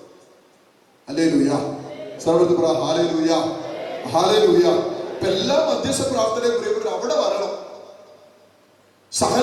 നമ്മൾ സഹനമെടുത്ത് പ്രാർത്ഥിക്കുന്നതോടൊപ്പം തന്നെ യേശുവിന്റെ മധ്യസ്ഥത്തോട്, ആ സഹനത്തോട് നമ്മുടെ ആർക്കു വേണ്ടിയാണോ, ഏത് നിയോഗത്തിന് വേണ്ടിയാണോ നമ്മൾ മാധ്യസ്ഥം വഹിക്കുന്നത്, ആ നിയോഗം അവിടെ വരണം. അവിടെ വരുമ്പോഴാണ്, അതിന്റെ മേലാണ് സ്വർഗ്ഗം തന്റെ കൃപ വർഷിച്ചത്. യേശുവിന്റെ കാൽവരി കുരിശിന്റെ മധ്യസ്ഥത്തിന്റെ മേലാണ് ദൈവത്തിന്റെ കൃപ സമൃദ്ധമായി വെളിപ്പെട്ടത്. ഹല്ലേലൂയ. അപ്പൊ നിങ്ങളൊന്ന് ആലോചിച്ച് നോക്കിയേ, ചാരകസേരയെ കടന്ന് മധ്യസ്ഥം വഹിച്ചാൽ എന്നാ സംഭവിക്കുന്നത്? അങ്ങനെ നമുക്ക് മധ്യസ്ഥ പ്രാർത്ഥന നടത്താം, അല്ലേ? അതുകൊണ്ടാണ് പ്രിയപ്പെട്ട നിങ്ങൾ നോക്കിക്കേ, പല മധ്യസ്ഥ പ്രാർത്ഥന കൂട്ടായ്മകളിലും ഞാൻ പലപ്പോഴും ഇവിടെ പറഞ്ഞിട്ടുള്ള കാര്യമാണ്. ഞാൻ പറഞ്ഞില്ലേ, കോഴിക്കോട് ഒരു ജീസസ് യൂത്തിന്റെ ധ്യാനത്തിന് പോയപ്പോൾ എൻ്റെ കണ്ണ് തള്ളിപ്പോയി. ഞാൻ ആ സമയത്തൊന്നും ഇങ്ങനെയൊന്നും കണ്ടിട്ടില്ല. കാരണം ആദ്യകാലങ്ങളിലാണ് അവിടെ ചെന്നപ്പോ ഒരു 100-250 പിള്ളേർ ധ്യാനിക്കാനുണ്ട്. മെഡിക്കൽ എഞ്ചിനീയറിംഗ് സ്റ്റുഡൻസ് ആണ് ധ്യാനിക്കാൻ വന്നിരിക്കുന്നത്. അതിന്റെ മധ്യസ്ഥ പ്രാർത്ഥന, അതിന്റെ രജിസ്ട്രേഷൻ, എല്ലാ കാര്യങ്ങളും അവരുടെ സീനിയേഴ്സ് ആയിട്ടുള്ള ജീസസ് യൂത്തിൽ പ്രവർത്തിക്കുന്ന പിള്ളേരാണ് അറേഞ്ച് ചെയ്തിരിക്കുന്നത്. ഒരു മധ്യസ്ഥ പ്രാർത്ഥന കൂട്ടായ്മ ഉണ്ടാവും. ഈ മധ്യസ്ഥ പ്രാർത്ഥന കൂട്ടായ്മയിലുള്ളവരും മുഴുവൻ സമയം ശുശ്രൂഷ തുടങ്ങിയ ആദ്യ നിമിഷം മുതൽ, അതായത് ക്ലാസ് തുടങ്ങുന്നതിന് മുമ്പേ അവർക്ക് ആരാധന എടുത്ത് വെച്ചു. പിന്നെ അത് ക്ലോസ് ചെയ്യുന്നത് അവസാനത്തെ ആരാധന സമയത്ത്, രാവും പകലും. ഈ 3 ദിവസം 24 മണിക്കൂറും ഈ മധ്യസ്ഥ പ്രാർത്ഥന ഗ്രൂപ്പിലുള്ള പിള്ളേർ ടേൺ എടുത്തും ബാക്കിയുള്ള പിള്ളേർ എല്ലാവരും കൂടി ഈ മധ്യസ്ഥ പ്രാർത്ഥന മുറിയിൽ ഇരുന്ന് പ്രാർത്ഥിക്കും. നമ്മൾ പ്രാർത്ഥിക്കുന്ന പോലെയല്ല. അതാണ് അവർ തമ്മിലുള്ള വ്യത്യാസം. ഈ യൂത്തിലെ പിള്ളേർക്ക് തീഷ്ണത കയറി കഴിഞ്ഞാൽ പ്രിയപ്പെട്ടവരെ അവർ നന്നായിട്ട് ചെയ്യും. അവർ പിന്നെ നല്ല സമർപ്പണം. നമ്മൾ എങ്ങനെ സമർപ്പിച്ചാലും ഒരു പരിധി വിട്ടു പോവുകയാണ്. ഹല്ലേലൂയ. നമ്മളെല്ലാം ഇച്ചിരി പിടിച്ചു വെച്ചിട്ടെ, കാരണം നമ്മുടെ ബുദ്ധി വളർന്നല്ലോ. അതുകൊണ്ട് നമ്മൾ കുറെ കാണാൻ തുടങ്ങിയതുകൊണ്ട് നമ്മൾ ഇച്ചിരിയൊക്കെ പിടിച്ചു. പക്ഷെ ഇവന്മാർ അങ്ങനെയല്ല. അവന്മാർ ആ ഒരു പ്രായത്തിൽ കർത്താവിന് കിട്ടിക്കഴിഞ്ഞാൽ അതുപോലെ അവന്മാര് ഈ കഴിഞ്ഞ ദിവസങ്ങളിൽ കൂടെ മെഡിക്കൽ കോളേജിലെ ജീസസ് യൂത്തും പാലാ സോണിലെ കോട്ടയം സോണിലേക്ക് മെഡിക്കൽ യൂത്തിലെ പിള്ളേരെല്ലാം വന്ന് രാത്രി പോലെ മുഴുവനും അവർ പ്രാർത്ഥിക്കാൻ തുടങ്ങിയാൽ, സ്തുതിക്കാൻ തുടങ്ങിയാൽ നമ്മുടെ TCH അതിന്റെ മീതെ കിടക്കുന്നത്. പുള്ളിക്ക് ഉറങ്ങാൻ പറ്റില്ല. ഒറ്റ മണിക്കൂറൊക്കെ പോകും ഒരു സ്തുതിപ്പ്. ഒരൊറ്റ മണിക്കൂർ കഴിഞ്ഞാൽ നിർത്തുന്ന ഈ പിള്ളേർ 10-25 പിള്ളേർ ഒറ്റയടിക്ക് ഒരേ ഇങ്ങനെ മറ്റേ വെള്ളച്ചാട്ടത്തിന്റെ ഇരമ്പൽ പോലെ ഇങ്ങനെ സ്തുതിച്ചുകൊണ്ടിരിക്കും. എന്നിട്ട് ഇവിടെ ഈ യൂത്തിന്റെ മധ്യസ്ഥ പ്രാർത്ഥനയിൽ എനിക്ക് അവിടെ എടുത്ത് വെച്ചു. ഞാൻ വിചാരിച്ചവർ പിന്നെ ക്ലോസ് ചെയ്ത് കാണുമായിരിക്കുന്നു. പിന്നെ ഞാൻ രാവിലെ എഴുന്നേറ്റ് പ്രാർത്ഥിക്കാൻ വേണ്ടി ഒരു 4 മണിയായ സമയത്ത് അവിടെ ചെന്ന് കഴിഞ്ഞപ്പോ ഈ പിള്ളേര് അപ്പോഴും നല്ല ഉണർവോടെ പ്രാർത്ഥിച്ചുകൊണ്ടിരിക്കുക. വെളുപ്പിന് 4 മണിക്ക്. വെളുപ്പിന് 4 മണിയാണ്. ഇപ്പൊ തന്നെ നമ്മുടെ ഉണർവൊക്കെ കെട്ടു തുടങ്ങി. അല്ലെ, വെളുപ്പിന് 4 മണിയുടെ കാര്യമാണ്. രാത്രി തീർന്നു, പകലാകാറായി. അതിനകത്ത് 3 ചാക്ക് വിരിച്ചിട്ടേക്കും. അതിനകത്ത് ഒരു ചാക്കിൽ കുറച്ച് മണലുണ്ട്, ഒരു ചാക്കിൽ കുറച്ച് ചെറിയ ബേബി മിറ്റലുണ്ട്, ഒരു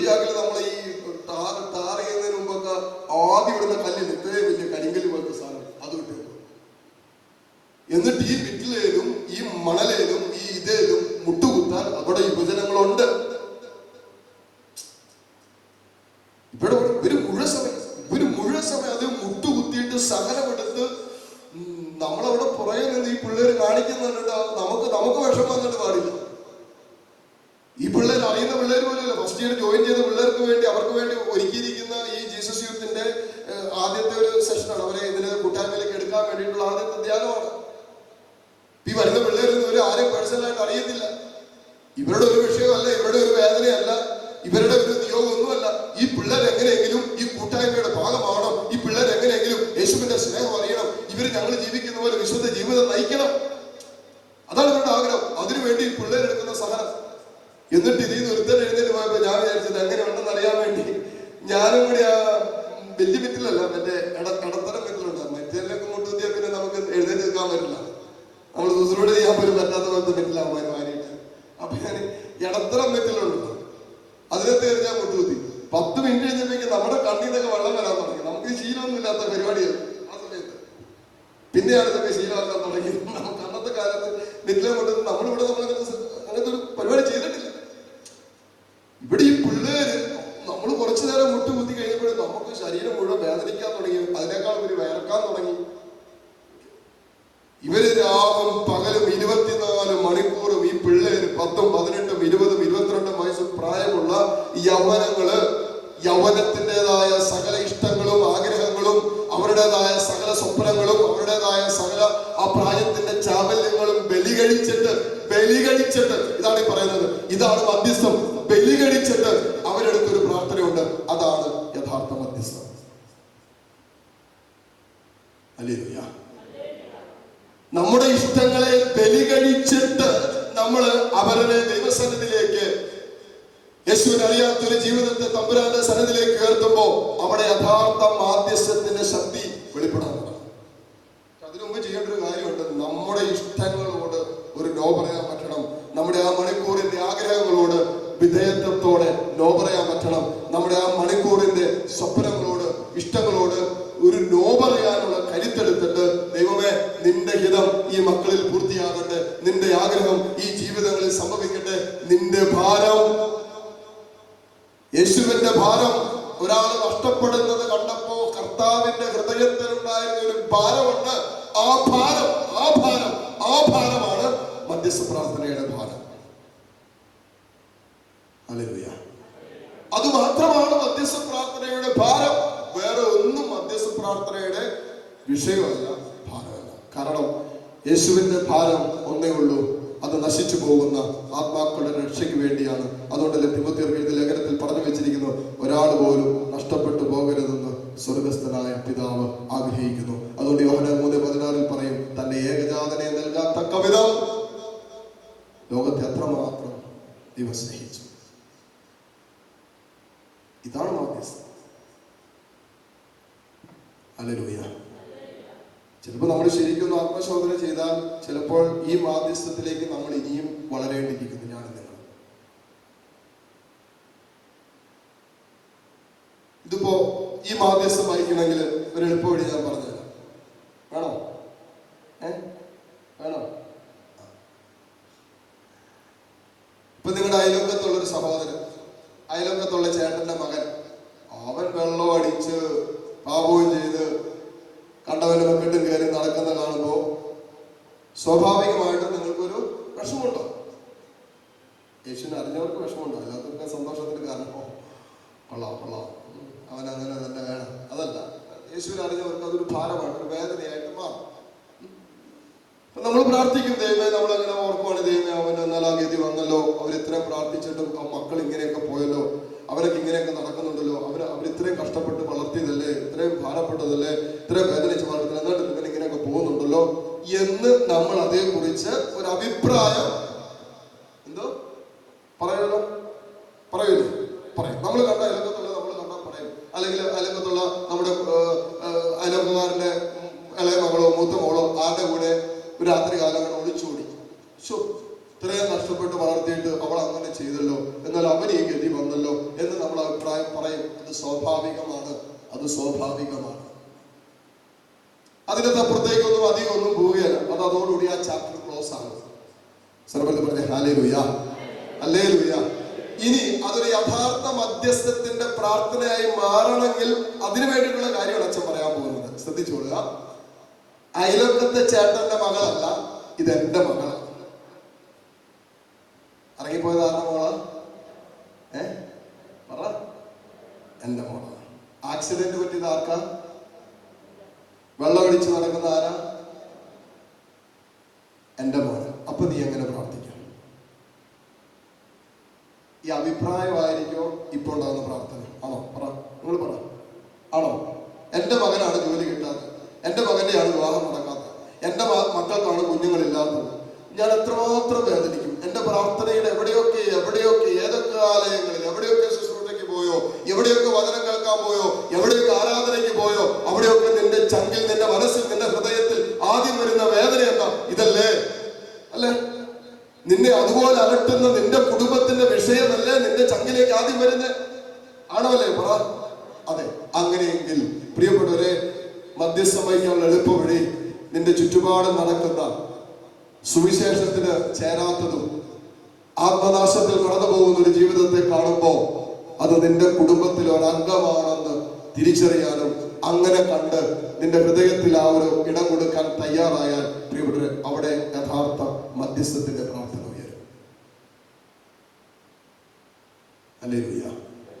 അവിടെ മാത്രമാണ് യഥാർത്ഥ മധ്യസ്ഥ പ്രാർത്ഥന ഉയരുന്നത്. ഇവിടെ വന്നിട്ട് നമ്മൾ ജോലി ലഭിക്കാൻ 250 പേര്.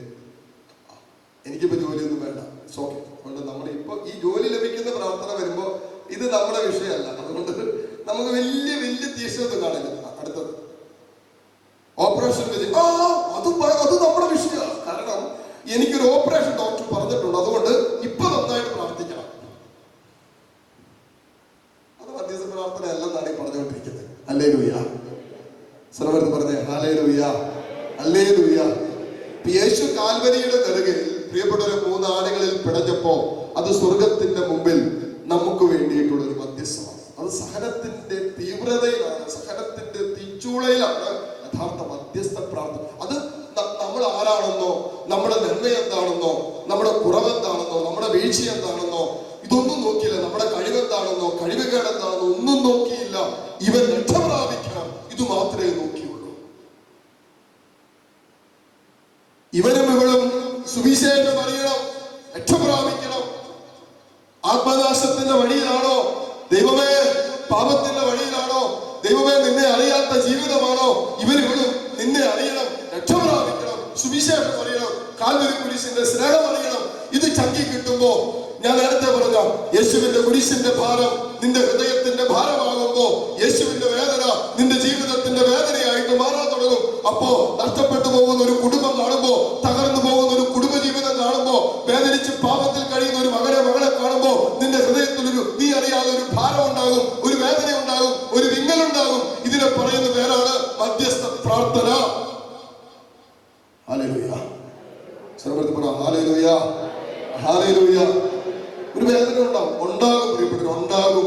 യേശുവിനെ സ്വീകരിച്ച്, അതല്ലേ ഞാൻ പറഞ്ഞ, യേശുവിനെ ഉൾക്കൊള്ളേണ്ടതുപോലെ ഉൾക്കൊണ്ട ഒരു ദൈവ പൈതലിന് ഈ വേദന ഉണ്ടാകും. കാരണം യേശു അനുഭവിച്ച വേദനയാണ് ഞാനിപ്പോ അനുഭവിക്കുന്നത്. യേശു കടന്നുപോയൊരു ഭാരമുണ്ട്, ഒരു വേദനയുണ്ട്, ഹൃദയത്തിന്റെ ഒരു നൊമ്പരമുണ്ട്. ഈ നൊമ്പരമാണ് ഞാനിപ്പോ അനുഭവിച്ചുകൊണ്ടിരിക്കുന്നത്. കാരണം എന്താ? യേശു എനിക്ക് വേണ്ടി കാൽവരി കുരിശിൽ പിടഞ്ഞു. ഈ ഭാരം യേശുവിനെ സ്വീകരിച്ചപ്പോ എനിക്ക് കിട്ടി. ഇതിപ്പോ എന്റെ ഭാരമാണ്, ഇതിപ്പോ എന്റെ വേദനയാണ്. ഒരാൾ നഷ്ടപ്പെടുന്ന കാണുമ്പോൾ എനിക്ക് വേദനിക്കാതിരിക്കാൻ പറ്റില്ല. ഒരു കുടുംബം തകരുന്ന കാണുമ്പോൾ എനിക്ക് വേദനിക്കാതിരിക്കാൻ പറ്റില്ല. അത് ദൈവസന്നിധിയിൽ സമർപ്പിക്കാതിരിക്കാൻ പറ്റില്ല.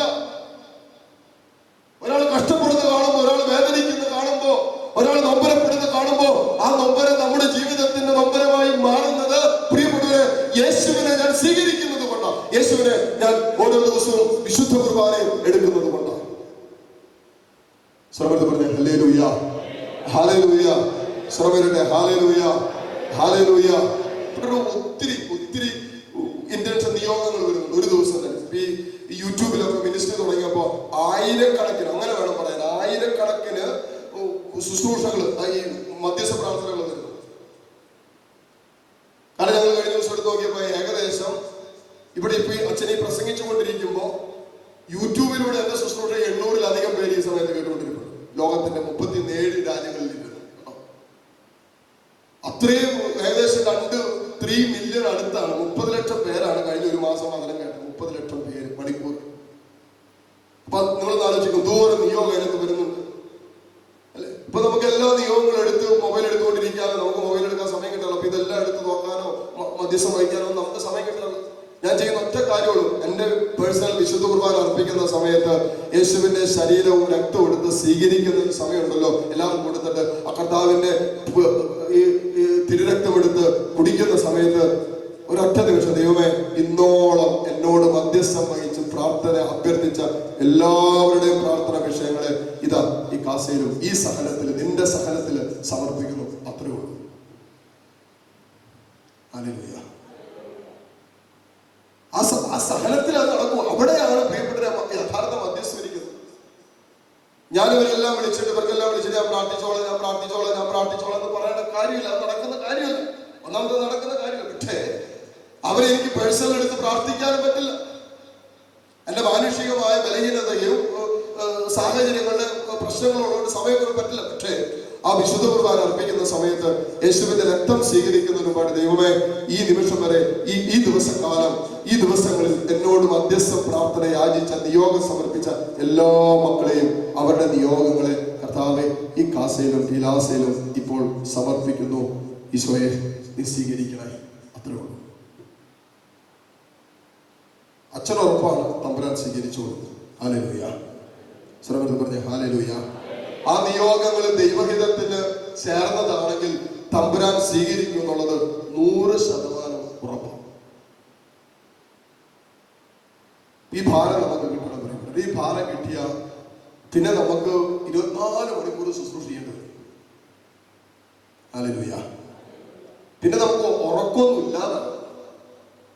ഉറക്കാൻ കിടക്കുമ്പോൾ നമുക്ക് പിന്നെ നാളെ ഇനി ആരുടെ ജീവിതത്തിൽ ഇടപെടേണ്ടത്, എങ്ങനെയാണ് സുവിശേഷം കൊടുക്കേണ്ടത്, എങ്ങനെയാണ് ഒരാൾ കർത്താവിന്റെ സ്നേഹത്തിലേക്ക് കൊണ്ടുവരുന്നത്,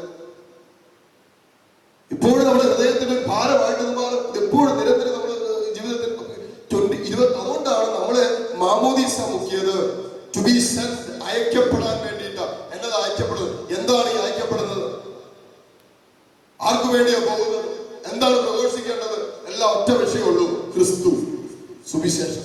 ഇത് മാത്രമേ ഉള്ളൂ അയക്കപ്പെടുന്നതിന്റെ ലക്ഷ്യവും സുവിശേഷ പ്രഘോഷണത്തിന്റെ ലക്ഷ്യവും. എല്ലാത്തിന്റെയും കാതൽ എന്ന് പറയുന്നത് യേശു മാത്രമാണ്, ക്രിസ്തു മാത്രമാണ്. ഹല്ലേലൂയ. സർവ്വത്തിൽ പറ ഹല്ലേലൂയ. ഒരാളെ കാണുമ്പോൾ എനിക്ക് യേശുവിനെ കൊടുക്കണം, യേശുവിന്റെ സ്നേഹം കൊടുക്കണം, അല്ലെങ്കിൽ അവനെ ആശ്വസിപ്പിക്കുന്ന ഒരു വചനമെങ്കിലും കൊടുക്കണം, അവന് സമാധാനം ഉണ്ടാകുന്ന 2 വാക്ക് പറയണം, അവന് പ്രത്യാശ കൊടുക്കുന്നത് കൊടുക്കണം. ഒരുവന്റെ ജീവിതത്തിൽ പ്രത്യാശയുടെ വാക്ക് കൊടുക്കുമ്പോൾ നീ ക്രിസ്തുവിനെ കൊടുക്കുന്നത്. കാരണം മരണത്തിനപ്പുറവും ജീവിതമുണ്ടെന്നുള്ള പ്രത്യാശയല്ലേ യേശു നമുക്ക് തന്നെ. യേശു മാത്രം നമുക്ക് തന്നത്. കല്ലറയ്ക്കപ്പുറം ഒരു ജീവിതം ഉണ്ടെന്നുള്ള പ്രത്യാശയല്ലേ ഈശോ നമുക്ക് തന്നെ. അപ്പൊ ഈ പ്രത്യാശ കൊടുക്കുമ്പോൾ എന്റെ കൺമുമ്പിൽ വരുന്ന ഒരു ജീവിതത്തിന് പോട്ടെ, ദൈവം ഇടപെടും. ഒരു പ്രത്യാശയുടെ ഒരു വാക്ക് എന്റെ അതരത്തിൽ നിന്ന് വരുമ്പോ ഞാൻ കൊടുക്കുന്നത് യേശുവിനെയാണ്. ഹല്ലേലൂയ. ഞാൻ സുവിശേഷം പ്രസംഗിച്ചുകൊണ്ടിരിക്കുന്നത്. സർവ്വത്തിൽ പറഞ്ഞ ഹല്ലേലൂയ, ഹല്ലേലൂയ. എന്റെ കുടുംബത്തില് ഒരു തെറ്റ് പറ്റി, ഒരു വീഴ്ച പറ്റി.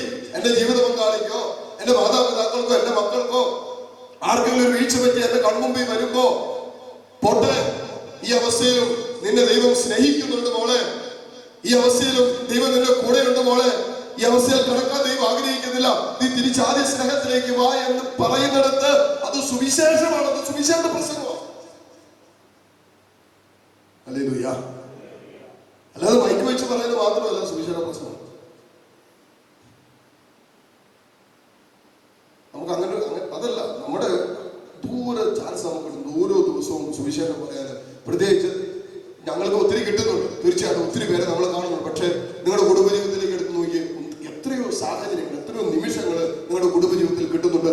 എളിമപ്പെടാൻ ഒരു സാഹചര്യം ദൈവം നിങ്ങളുടെ ജീവിതത്തിൽ, ജീവിത പങ്കാളിയുടെ, മാതാപിതാക്കളുടെ, മക്കളുടെ മുമ്പിലൊക്കെ നീ എളിമപ്പെടാൻ, നിന്റെ ഈഗോ, നിന്റെ ഇഷ്ടം, നിന്റെ പിടിവാശി, നിന്റെ നിർബന്ധ ബുദ്ധി നീ വേണ്ടെന്ന് വെക്കാൻ തയ്യാറാകുമ്പോ നീ എളിമപ്പെടുമല്ലേ? അത് സുവിശേഷമാണ്. അതാണ് സുവിശേഷം, അതാണ് സുവിശേഷം. ഹല്ലേലൂയ. ഉണ്ടാക്കാൻ വേണ്ടി, എൻ്റെ ജീവിത പങ്കാളിക്ക് സന്തോഷം ഉണ്ടാകാൻ വേണ്ടി, എൻ്റെ മാതാപിതാക്കളെ സന്തോഷിക്കാൻ വേണ്ടി ഞാൻ ഇച്ചിരി സഹിക്കുക, ഞാൻ ഇച്ചിരി വേദനിക്കുക, എൻ്റെ ഇഷ്ടങ്ങൾ ഞാൻ കണ്ടില്ലെന്ന് വെക്കുക, എൻ്റെ ആഗ്രഹങ്ങളോട് ഞാൻ നോ പറയുക. ഇത് സുവിശേഷമാണ്. അതാണ് ഈശോ കുരിശിലെടുത്തത്. അതാണ് ഈശോ കുരിശിൽ നമ്മളെ പഠിപ്പിച്ചത്. ഹല്ലേലൂയ. സർവ്വത്ത് പറ ഹല്ലേലൂയ. അല്ലാതെ പറഞ്ഞ ഹല്ലേലൂയ. സർവ്വരുടെ ഹല്ലേലൂയ, ഹല്ലേലൂയ.